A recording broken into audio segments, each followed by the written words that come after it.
Now let's get into it. I'd like to introduce our first guest and host of today's session, Darren Smith from Basketball Australia Pathways.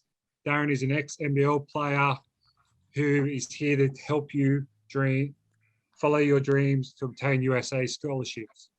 Darren has personally been through the college recruitment process himself, both as a player and a parent. The other special guest we have today is Kristy Wallace, who will also be talking about her experiences. After an amazing college career at Baylor from 2014 to 2018, Kristy was selected number 16 in the WNBA draft by the Atlanta Dreams. Kristy is now part of the Opals squad, and tomorrow we'll be flying out to Asia for the Asia Cup in Jordan for Australia as an Opal. Welcome, guys. Thanks very much for having me. Appreciate it. Really looking forward to having a chat and answering a few questions, hopefully, and providing some information about how college happens for Australian athletes. Hey everybody, thanks for having me. All right. I might kick straight into it, Kristy, if that's all right. And now I'll share a little presentation that we've got here, and we'll get started. So we're talking about college recruitment for Australian athletes. And if everyone doesn't know already, they soon will. That picture there is my daughter, Alana, who went to Stanford University in California on a basketball scholarship and graduated in 2019. So she's an ex-teammate of Kristy's on junior Australian teams and at the Australian Centre of Excellence. And that's how Kristy and I first met. And so we're lucky to have Kristy and her wealth of experience on board today. I know we've done a lot of the introduction already, but just quickly recap that. So I run the Basketball Australia Pathways program for Basketball Australia, which is really helping guide families and athletes to navigate the college, the process on how to be recruited. And then we've got Kristy, obviously, who's just been announced to the Opals team. We'll be leaving tomorrow again for the Asia Cup in Jordan. But also her previous experience was, attending University of Baylor in Texas, where she graduated in 2018 and subsequently drafted to the Atlanta Dream, the WNBA. And prior to that, she was a member of the Basketball Australia Centre of Excellence and played for Queensland at a number of Australian junior championships. Did you win any, Kristy? Yeah, don't hold that against me. No, we didn't win any playing your daughter, Elena Smith, unfortunately. Go the Mighty Vics, but New South Wales were always strong as well, which is great to see. So now throughout the presentation, what I'd like to do, we'll probably skip ahead. We won't be sort of stopping for questions per se, but if you do have a question that you would like us to try and answer throughout the presentation or at the end, please put it in the chat, and we'll be sort of periodically checking that chat for questions that we'll try to address. If there's some common questions there, we'll try and get to a few of those throughout, or maybe at the end. But I'm sure the presentation will answer probably a lot of your questions as we go anyway. Okay. So I thought we'd start, lucky because we've got Kristy here, someone who's just sort of recently graduated from the college system, is just to have a little chat about the realities of a college athlete and what that looks like on the ground. So just talking through what a day in the life of an athlete looks like. And the first point I thought we'd get Kristy to sort of address is the reality of what the schedule looks like. And Kristy, even before we get into the detail of that, maybe just describe Baylor University, what level it is, and conference and things like that. So we get some context over where you played in your experience, and then talk us through what did let's say a week look like as far as your training and playing expectations. Yeah, so I went to Baylor University. It's a Div 1 college in the Big 12. It's So it was a very established college, a very successful program that I got myself into. So it was very high standards, both, for sport and academically, which is good. It's kind of what I wanted, and I wanted to go to an established program. So I went to that school. A day in the life of a college athlete can vary depending on what kind of season you're in. When you're during the season, when you're in season, it is full on, and you're getting pulled.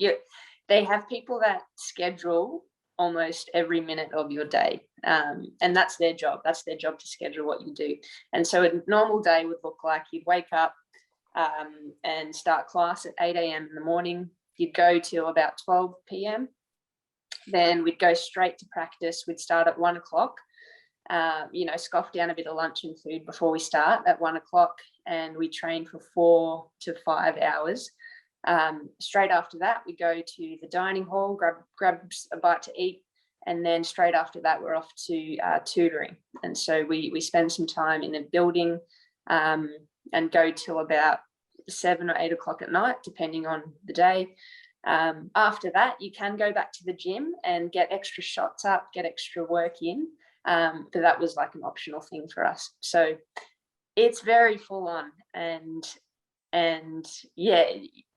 especially during season, it's a heavy workload. But in saying that, it's like the best time of your life. You've got really incredible support. And for my school, we had amazing support all the way throughout, people that, scheduled every single thing for us. And that was really helpful.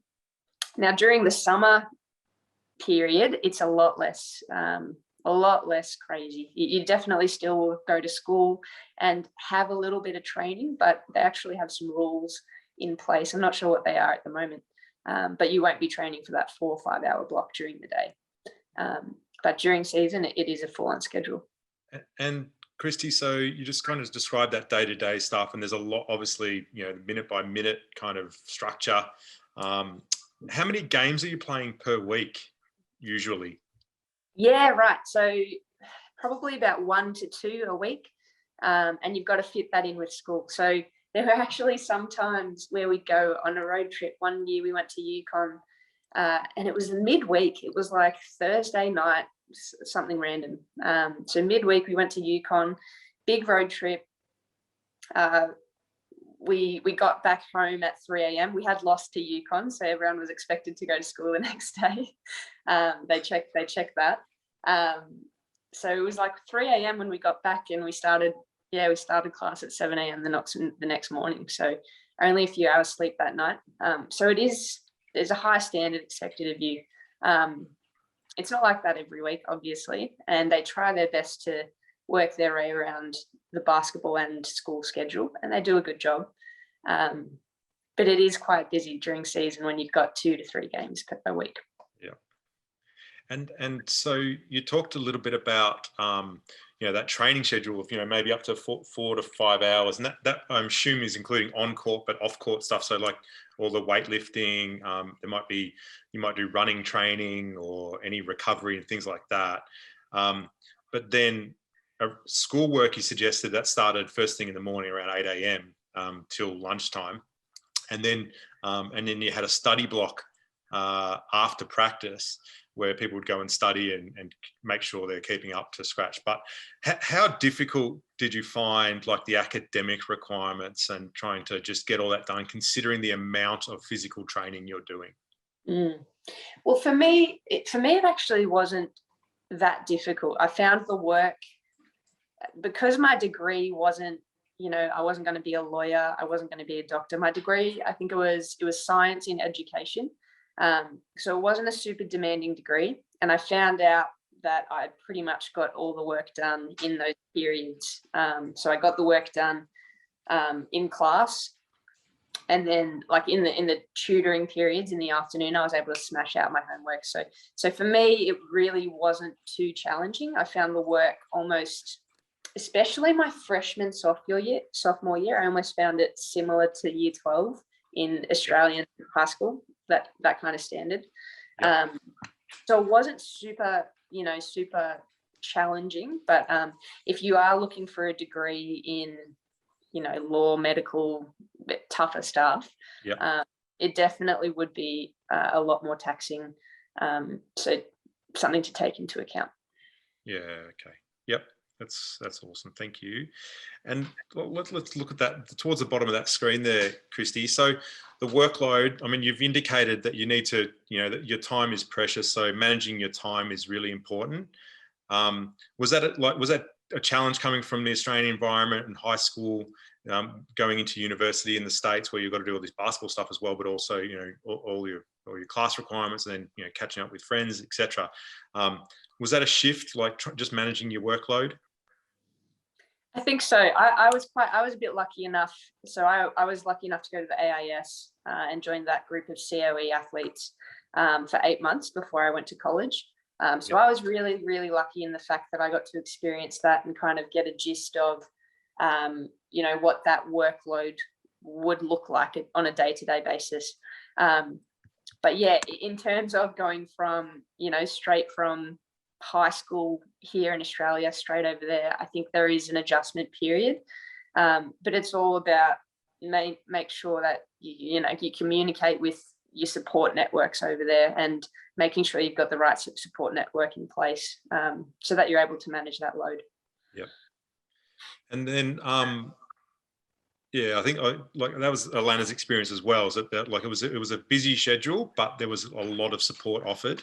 Yeah. Particularly at that Division 1 level. A lot of schools in Division 1 level would offer, academic support, but obviously all the basketball support as well. But non-Division 1 schools may not have as many resources as far as making sure you've got tutors and things like that. It may be a little bit more expectation on the individual to get their own support in place. So the Division 1 Division 1 schools have a bit bigger budget for those kinds of extra people, if you like, compared to schools in lower divisions and typically smaller schools that may not have as much support in place. That's fairly typical. And now, Kristy, I know we spoke earlier today about the next point, the expectations of playing time. So when you've come from Australia, you've been at this, you're at the centre of excellence, you're playing on junior Australian teams, you're a stud for Queensland playing in the junior championships, you're scoring 50 points a game, etc. that you did. Going to college in a big school like Baylor, I'm sure you kind of had expectations that you were going to step in and be an all-star straight away. But what was the reality of that process? Because you were there for 4 years. How did that start to where it finished up for you?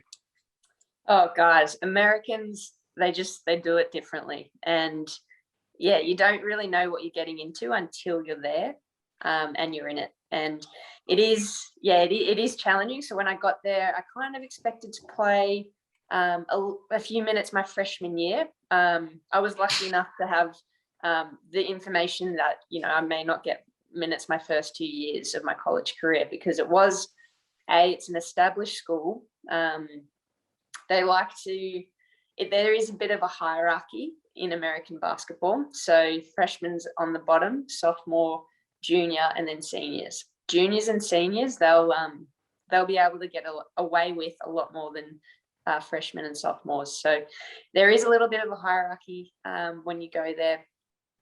And when I got there, I kind of expected that hopefully I'd get, some court time my freshman year. It was tough, guys. As a freshman, you get beaten up at practice and the coach is really tough on you. And yeah, it is tiring and it can break down your confidence, but it is just a really big challenge. And I was lucky enough to actually able to break through and get a few minutes my freshman year. My sophomore year, I found probably the hardest. And I think after freshman year, because I wasn't expecting too much, I expected more my sophomore year. And sophomore year, I probably got less minutes than what I did freshman year. So I was riding the bench. I was confused. I was working as hard as I could, harder than anyone on the team. I just didn't get it. But yeah, I've waited and sat my time out and probably wasn't ready to play big minutes at that time, but thought I probably was. So it was a bit of a shock and a bit of an ego check as well.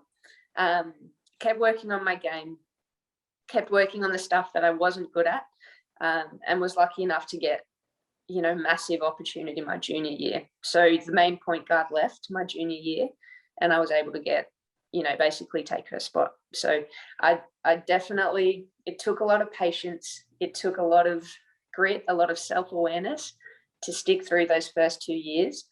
But when I got the chance, I was ready. And that was my junior and my senior year. That story, Kristy, is so similar to what I hear from a lot of college athletes, is that they may have expected sort of, even if you were one of the best players in Australia, if you're heading to a really big time school, and for those that don't know, I think Kristy underplayed how big time Baylor is on the women's basketball side. Well, the men's team's unbelievable too now, but back then they were typically a top 5 team. They were constantly having WNBA players drafted out of Baylor. They have kind of a Hall of Fame coach, Kim Mulkey, and just a big time program, just constantly doing well, and particularly on the women's side. So high expectations and tough environment. But that story of of just starting small minutes your freshman year and then slowly increasing till you get those opportunities, that's very typical of most people's experience that we talk to for their college journey. And our daughter Alana's experience was exactly the same. I think she played 7 minutes a game her first year.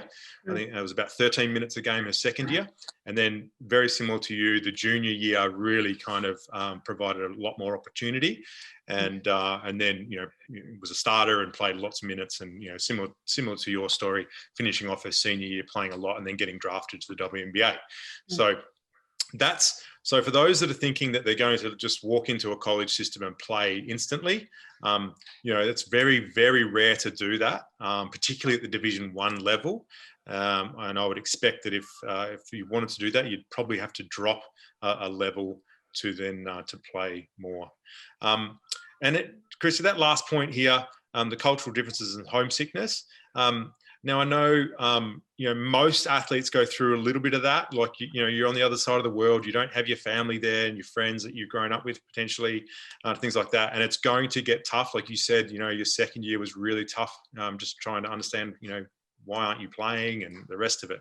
Can you talk through just briefly, like, your experience, and is that how you found it? Like, America's different to Australia.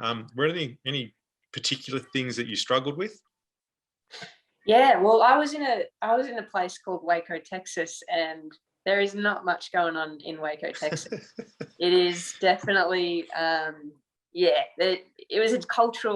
was definitely a big cultural difference between here and there. So, yeah, it was tough. I had homesickness. I think especially my first 2 years when I went through that rough patch. It wasn't easy. And I probably didn't connect back home. I know you guys are on your phones all day, and you've got the Zooms and all that sort of stuff. And I probably just didn't connect back with my family as much as I could, and I do probably regret that. But I think that's a really, really important thing for you guys to do if you decide to head to America. It was for me. I think what I did was I made friends outside of basketball as well. Yep. I think that really helped me. Yep. The basketball world can be very consuming, especially when you're at college. So I made some friends outside of that who didn't really know basketball or understood it. And they were my people that I leaned on when things weren't going well in basketball. So I'd give advice for you guys to do that, to find your people, find your networks, your support system. I think that was the most important thing for me that got me through. Yeah. Look, I mean, most athletes that I've spoken to can really relate to what you've described. There are going to be times where nearly everyone gets a bit of homesickness. you know, things aren't quite the same. And if you've struggled, you know, you're not shooting the ball well, or you're finding it tough in class or whatever, you know, it's definitely important to stay connected to family and friends, and obviously creating those networks while you're there as well to help you get through. But yeah, really common thing that we're hearing from athletes as well. So I'm glad to know, you know, what your strategies were there. And the people are there, like they want to help you. It's just a matter of you reaching out and letting them know. Like there's so many people there to support you and your journey through college. So it's just important to reach out. Yeah, good advice. These next 3 points here on screen now. So these are the 3 things I just really want to talk quickly to today. The first thing, we're going to just have a look at the eligibility requirements for college. So college, number one, the thing you need to be great at is basketball. You know, the colleges get to recruit the best basketball talent on the planet. They don't just look at Australia, they're looking at everyone from Europe and in Asia now, and Africa, as well as obviously, you know, US talent. So you're competing against, you know, quite a large pool of athletes. So basketball talent is the number one thing. And then, of course, you need to be eligible in some other areas. So we'll look at those requirements. And then we will also look at what has COVID-19 meant to the recruitment environment. So there's definitely been some changes in regards to COVID. And so we'll look at how that impacts Australian athletes. And then that last point there, so how do I get college coaches to know about me? So that's really key in the current environment as well. So how do coaches learn about you and try to learn that, you know, you might be an athlete they're interested in recruiting? So we'll quickly delve into that as well. Okay. I had a quick question in the chat, Kristy, about how do you get drafted to the NBA or the WNBA? And I might just suggest that you've got to be really, really good, and you've got to demonstrate how good you are on a very consistent basis. Would that be fair? Yeah. I think college gives you the platform to show your skill. And if you're able to show your skill, if you've got something that stands out to the WNBA or the NBA recruiters, they're going to notice that. And I think particularly, you know, if you're in America playing basketball, they're very athletic. And so you need something that can stand out. And that would be, for example, shooting the ball really well if you're a guard, and being able to defend your man one-on-one. I think you got to find those things that really stand out and be consistent. You're right, Daz. Yep. Yeah, it's a very, very minute few people that can get to the NBA or WNBA. We're lucky that we've got a great representation from Australia, but again, it's very competitive, very difficult. But you know, it all comes about by your work ethic and how you can perform. But anyway, let's delve into the eligibility criteria.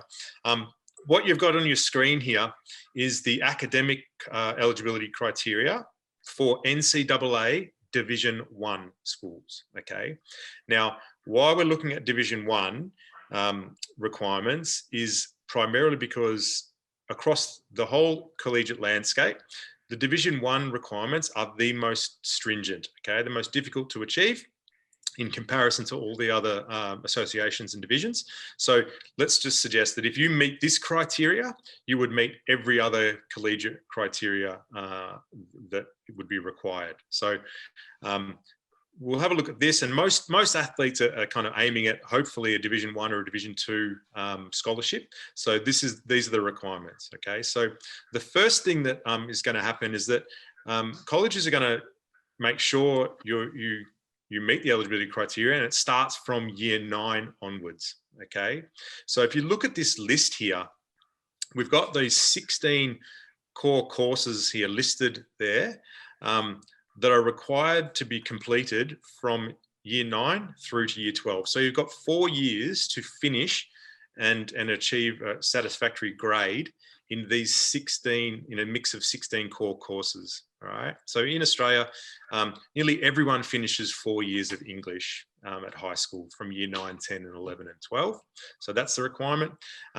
Then minimum of 3 years of approved mathematics.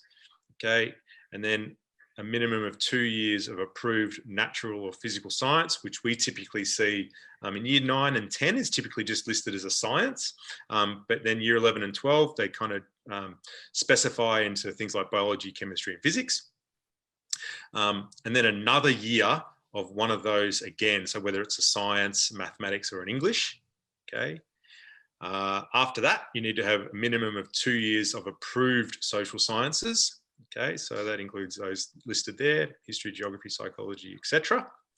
And like psychology and legal studies, for those that might be interested, are only approved in year 11 and 12.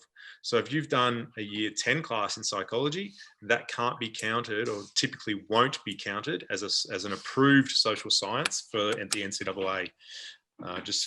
We've had a couple of people kind of ask about that in the past. And then you need to do an additional 4 courses, okay, over those 4 years of any of the above again. So any of those social sciences, natural, physical science, maths, or English, plus there's some extras that can be approved, such as foreign languages, philosophy, or some religious classes as well can be counted as additional courses. So over 4 years from year 9, you need to complete those 16 core courses. All right. Now, towards the end, we usually get a lot of questions specifically about people, individual athletes, or people's sons or daughters in regards to this. So what I'll get you to do is maybe hold off on questions about that, and might get you to send them to me on email, so I can look at that a little bit more specifically for if anyone's got any independent kind of questions regarding that. On those 16 core courses, you also need to achieve a minimum grade point average, okay, which is down the bottom there. You need to receive a minimum of a 2.3 grade point average. Now, a grade point average is just a result and way they score things in Australia, in the US. And so in Australia, a 2.3, well, let's just say a 2.5 is a C+ in Australia. Okay, so 2.3 is just under a C+, and the scale typically is a D is worth 1, a C is worth 2, a B is worth 3, and an A is worth a 4 on their scale, on that GPA scale. So a 2.3 average across those 16 core courses is what's required to be approved eligible for the NCAA. Okay. Someone's just asked is Auslan or sign language approved to make as one of those core courses. I believe they are both. From what I've read in the past, I believe they are approved as a language, as an additional class. All right. So 2.3 grade point average is the important thing there. And then also, if you look up the top there under the heading, so you must have a 2.3 grade point average and possibly complete an SAT test or an ACT test. Now, Kristy, do you remember doing one of those? Yeah, I sat the SAT. I sat it twice. Yep. And that's actually a really good answer, because so at the moment, there is an exemption for NCAA schools as far as eligibility goes for the SAT test. So due to COVID, you are not required by the NCAA to complete an SAT test, where pre-COVID you were required, hence why Kristy did one and my daughter had to do one. And you must get a minimum result of about a 980 scored out of 1600 for an SAT test typically. And the great thing about the SAT test, which you just described, Kristy, is that if you can sit it once, and if you're not really happy with the result, you can sit it again and again and again, and they just keep your highest score. So, if you haven't performed particularly well, don't have to panic. You get a chance to study a bit more and try it again, and get up to scratch if you need to. Now, the NCAA don't require it for eligibility, but there's some schools that still demand athletes to sit an SAT test for their own entrance requirements. So it's important to understand whether the school that might be interested in recruiting you, whether they need you to do an SAT test or not. We would encourage people to look at doing an SAT test in year 11 as a starting point, because then if you did need to sit it again and again, you've still got plenty of time to be able to do that through year 12. Hopefully that makes sense. All right, so here's the COVID-19 update in regards to what COVID has done to the recruiting landscape. And there's a few changes that we would like to try and make people aware of, okay? And it's made it's definitely made the landscape more competitive and a little bit more difficult for Australian athletes to be recruited, okay? So, Kristy, how many schools recruited you, do you think? In the end, it was around 50. Yeah, I was lucky enough to have a bit of exposure through the COE. Yep. Yeah, and I put some, videos out on YouTube. So I had a bit of exposure and was lucky enough to eventually have, a few colleges looking. And so Kristy had about 50 schools, and it was pretty similar to Alana as well. So, and they were both fortunate enough to be on junior Australian teams. You both played at the Centre of Excellence. You both did tours to America. Right. And you played in junior world championships where Australia actually performed quite well. Is that correct? Yeah, exactly. Yeah, we had a lot of exposure. We were lucky enough to have our names out there. Yeah, and so that meant that college coaches could, when you're touring America, they could go and watch you play in their local city potentially. When you were playing at World Championships, a lot of college coaches will fly over to where the World Championships are and watch you. And then I know that a lot of college coaches flew to Australia to watch you and Alana play as well. So when we look at this list, that kind of ability to travel and watch players is not really there anymore at the moment. So that's one of the challenges. If you look at the bottom point there, that unknown timing of travel. So at the moment, Australian athletes aren't allowed to leave Australia. So you can't go and tour in high school and play against other high school kids or in other tournaments where college coaches can see you firsthand. So they're not going to be able to see you in person, and college coaches can't come to Australia. So video and colleges, recruiting purely from video is happening more and more and more. So making sure that you've got quality video and highlights and games and things like that available for coaches to view is an absolutely essential part of a successful recruitment campaign. And Kristy, I know you must have had some video, even after all that exposure stuff. Surely you had a couple of videos as well. Yeah, exactly. The more consistent games that you've got, like, you get film of that stuff, because college coaches, they will watch that, put it out there on YouTube and send it to the people that know college coaches. It's important to have film because they base a lot of that selection off that film. Yep. And that's what we're saying. So we're talking to schools every day over there on behalf of athletes here, and that's all coaches are doing. They're just watching video after video after video. So if you don't have any video, it's going to be impossible to be recruited in the current environment. And if your video is not great quality, you got to appreciate who you're competing against. There's going to be lots of athletes that have got good quality video. So just something to consider for your campaign if this is the direction you'd like to go. We'll step back up a little bit and we'll look at the second point there. Okay, so due to COVID, the NCAA actually applied a COVID-19 exemption to all existing NCAA Division 1, Division 2 athletes, which technically allows them to have another year of eligibility. Now, what that looks like on the ground, so every athlete that played last year and onwards for the next 4 years gets a chance to come back for their fifth year of eligibility. Okay, so typically how Kristy described it before, you would come in for your first year, which they call a freshman year. Then you have your second year, which is a sophomore year, your third year, which is a junior year, and then your senior year, which is your fourth year. Typically you would graduate at that point and move out of the program. Okay, but now because of this exemption, seniors who would typically leave have the option to come back again for another year. So what that means is that those seniors that are coming back are actually taking up scholarship positions for potential incoming freshmen. So there are literally less scholarships available in the marketplace. So that's making it even more competitive than what it was pre-COVID and potentially like when Kristy was recruited. So it's actually a little bit more difficult at the moment because there's literally less scholarships available, and no one really knows exactly how many there are until each year when those seniors decide whether they're going to come back or not.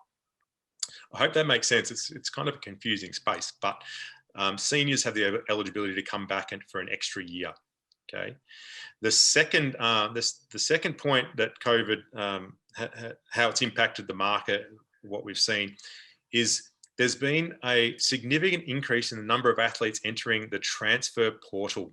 Okay, so each year at the Division 1 level, if athletes want to leave their current school and join another program, they have to enter what's called a transfer portal, which is basically just a database of athletes that want to move.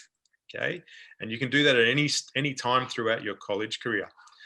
In the past and before COVID, if you wanted to transfer, if you went to a new school, that you would be required to sit a year out of basketball, of not playing, I should say. You're allowed to train, but not play. And they used to call it having a red shirt year. Okay, so you'd red shirt, so you'd have to sit out a year. You're allowed to go to school, you're allowed to train, but you're not allowed to play, okay, when you transferred. So what the NCAA did last year was, with the COVID-19 exemption, they removed the requirement for people to sit, that required athletes to sit out for that red shirt year. So you can now transfer and play straight away. So what that's meant for athletes is that any athlete that was kind of thinking about going but didn't want to sit out, now they're just going. And so there's been a lot more movement of athletes between schools.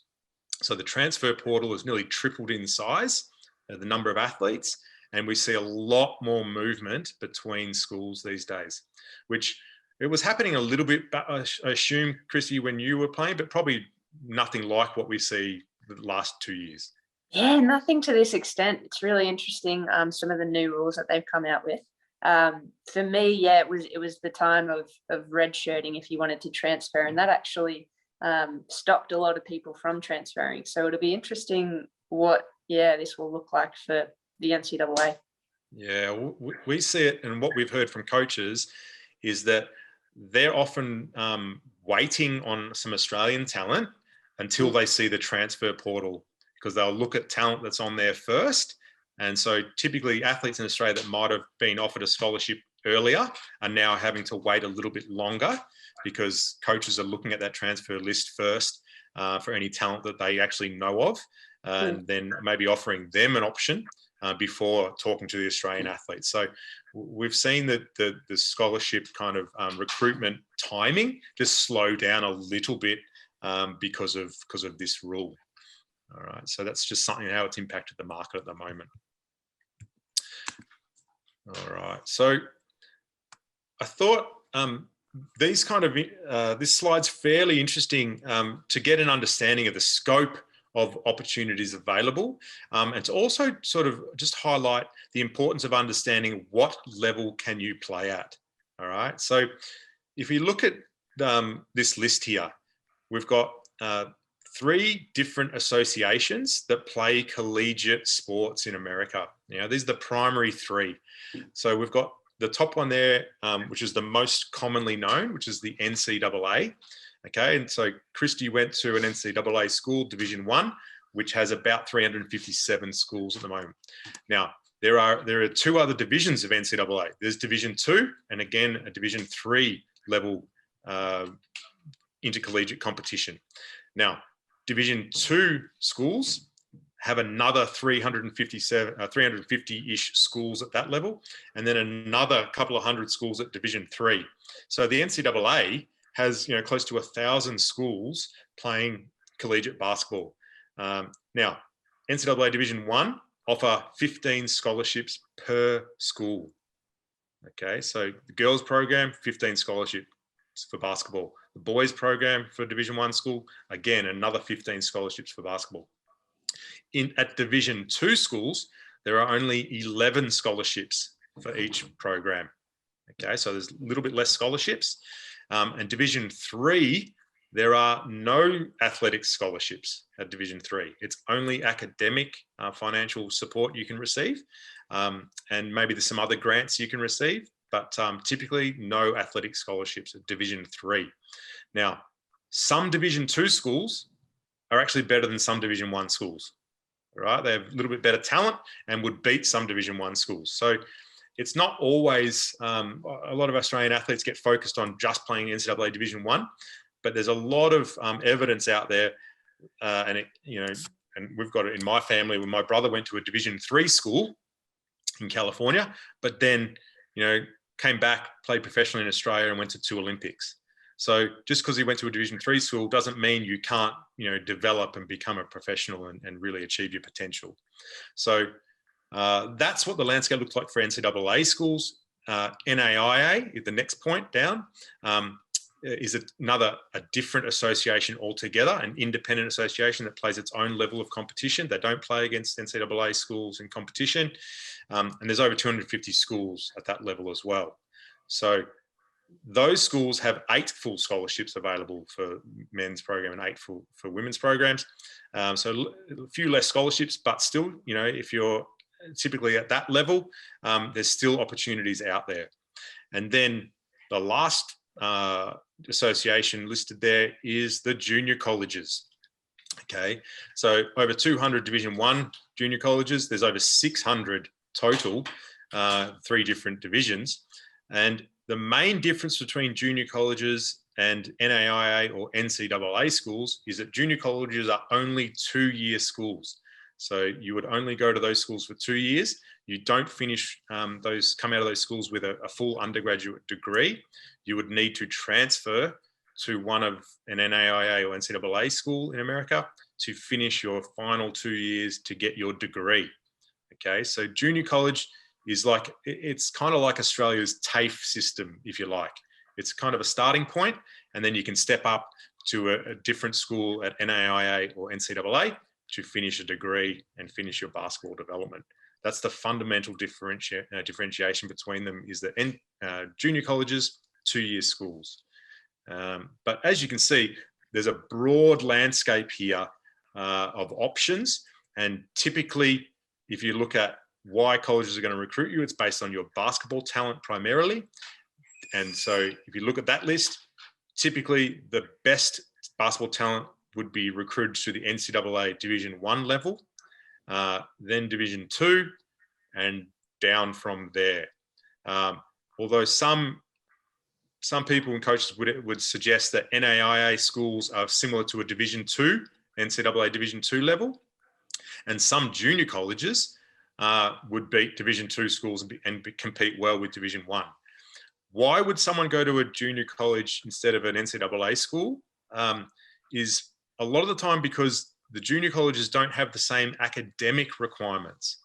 So the NCAA, which we've looked at just before, they have, some stringent academic requirements to get in. And so for those student athletes that don't meet those requirements or aren't going to quite make it, then junior colleges can be a fantastic opportunity, because all you need to have done is graduate high school. That's it to qualify academically for junior colleges. And so if you graduate high school, you can get to a junior college, and if you play really well, then Division 1 schools might recruit you from there and you can transfer up. Did that happen? Did you see that happening much, Kristy, like athletes coming from junior colleges and transferring? Actually, no. So one of the girls in the Opals squad at the moment, she did that exact thing. She didn't reach the academic level and went to a junior college. Her name's Tiana Mangakahia. She went to JUCO for 2 years, then transferred to Syracuse.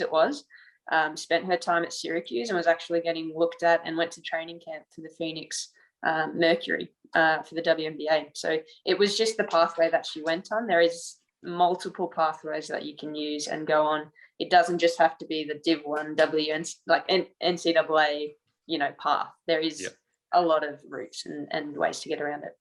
Correct. And I'm aware of at least 8 former and current boomers that didn't go to Division 1 schools, but went to lower level schools that have ended up playing for the Australian team on the men's side as well.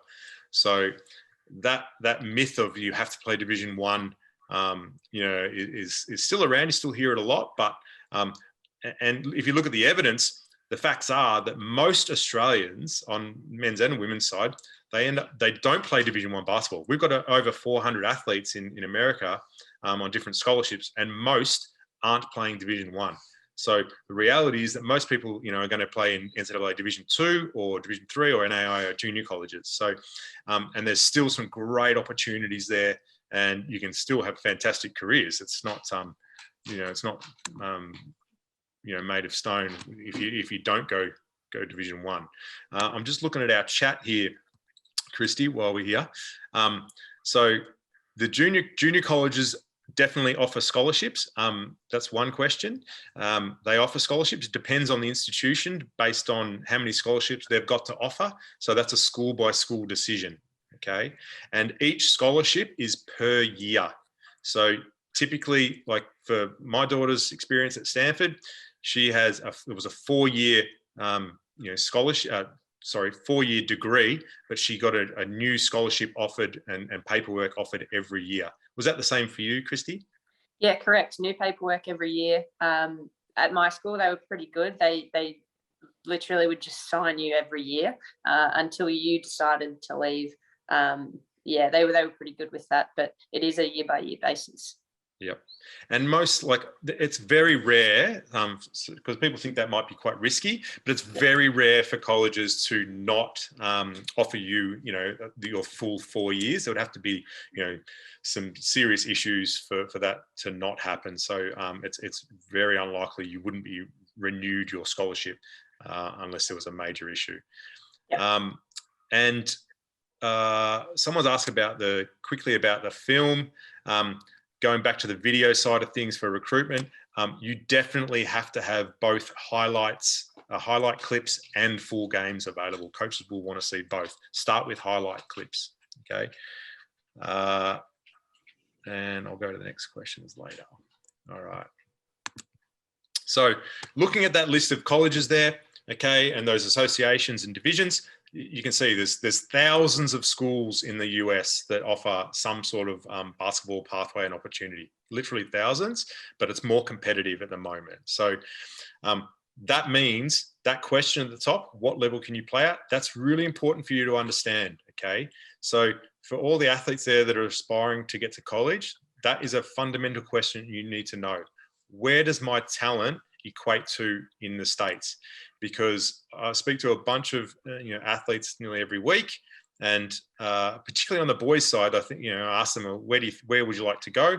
And the amount of times I hear Duke and Kentucky, North Carolina, and schools like that, it's most likely you're not going to get a scholarship to one of those schools. So, and if you keep aiming at that level, you're going to waste precious time for trying to talk to a school that would be likely to recruit you. So just know where you're at and which level is most likely going to recruit an athlete like you and the skills that you have.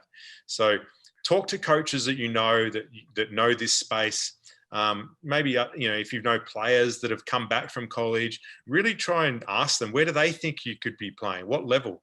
Because if you aim too low or you aim too high, you may miss out on an opportunity that's just perfect for you, where you can develop and progress your career. So great question to understand, and seek that answer through coaches and some support where your network may have it. All right. Next question: how will coaches see you? Okay, so we talked about the video.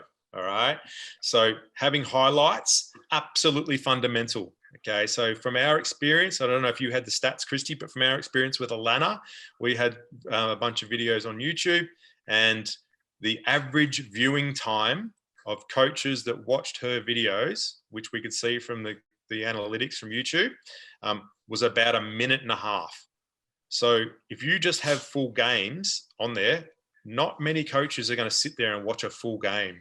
To start, they're going to want to see what you do quite quickly, because don't forget, it's a very competitive environment at the moment.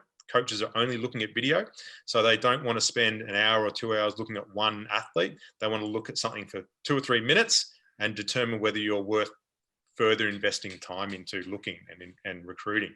So a highlight video, 2 to 3 minutes long, appropriate music, language is important, and demonstrating the skills that you should be showing to a college coach. And we've got some of them listed here. Now, Kristy, explain to everyone, what position do you play? Me, I'm a guard. So are you a point guard, or are you a combination, or? A bit of a combo, more so point. Yep. So that's why if Kristy has her highlights on YouTube and a coach was looking at her, she'd want to be showing some of the specific skills that a coach would want to see from a point guard or a combo guard. So if you look at that listing there, that top position, we'd obviously want to see Kristy's ball handling ability. We'd want to see her creativity and her passing skills and her ability to, create for others. Something that's really important these days, particularly in college, okay, is use of screening actions. So on-ball screens or coming off down screens, things like that. Especially if you're a shooting guard. And then the defensive component as well. So can you contain a player? What's your footwork like? And then the one thing that we really noticed from feedback from athletes going to college for their first year is just the difference in pace. So it is a very fast game over there, particularly at Division 1. And so operating at pace, particularly for the guards, if you can't operate at pace, you're probably going to struggle at that level. So I don't know if you found that, Kristy, but it seems to be something we hear a lot. Yeah, it's a big step up. The athleticism over there is, everyone's got it. They're all athletic. So you need something that'll stick out. I think it's important to include in that first minute of highlight videos something that'll catch their attention. 3 or 4 clips of something, exciting or, something special that you do. I think that'll catch their eye and they'll want to invest a bit more time and to see what you can do. Really good advice. Yep, I totally agree. If you can grab their attention within that first minute, that is a great strategy. And then the final thing for guards is obviously shooting ability.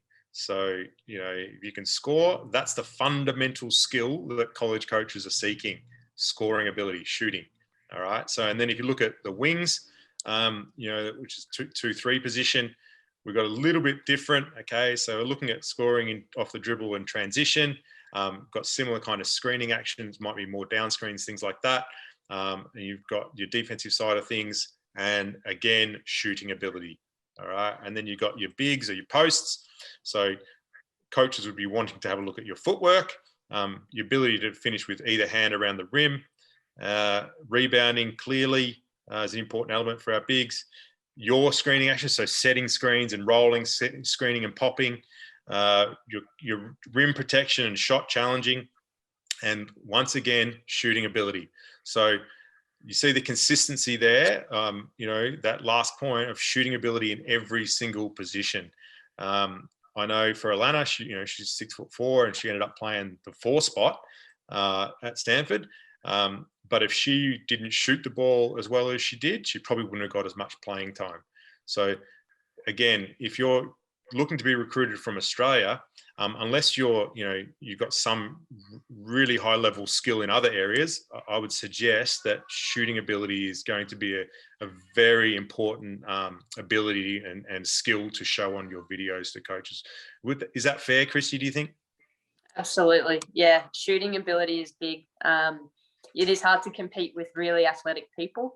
So, having that something that stands out, shooting ability is one of the big ones. Excellent. Thank you.